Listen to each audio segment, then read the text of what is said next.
আগামী মাসে শুরু হচ্ছে এশিয়া কাপ 2025-এর আসর। এশিয়া কাপকে সামনে রেখে ইতিমধ্যেই প্রস্তুতি শুরু করে দিয়েছে এশিয়ার 8টি দল।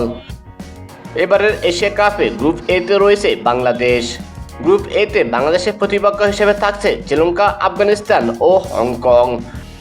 গ্রুপ বিতে ভারত পাকিস্তানের সঙ্গে থাকছেন সংযুক্ত আরব আমিরাত ও ওমান। তবে এত কিছুর মধ্যেও এবারের এশিয়া কাপে রয়েছে এক সমুদ্র শূন্যতা, কেননা এবারের এশিয়া কাপে থাকছেন না বেশ কয়েকজন কিংবদন্তি ক্রিকেটার। যে তালিকায় রয়েছেন ভারতের রোহিত শর্মা ও বিরাট কোহলি। কিন্তু অবাক করার বিষয় হলো এই তালিকায় সবচেয়ে বেশি নাম রয়েছে বাংলাদেশি কিংবদন্তি ক্রিকেটারের, যেখানে সবার উপরে থাকছে বাংলাদেশের সর্বকালের সেরা খেলোয়াড় সাকিব আল হাসান।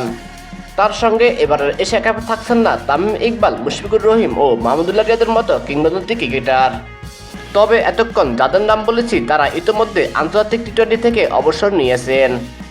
কিন্তু এখন দুইজন ক্রিকেটারের নাম বলবো যাদের নাম শুনে আপনি অবাকই হবেন, কেননা এখনও তারা আন্তর্জাতিক ক্রিকেট থেকে অবসর নেননি, কিন্তু সাম্প্রতিক পারফরমেন্সের কারণে দল থেকে বাদ পড়েছেন।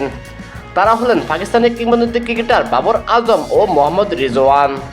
তো দর্শক, এবারের এশিয়া কাপে আপনি কোন ক্রিকেটারের খেলা মিস করবেন তা জানিয়ে দিন কমেন্ট করে।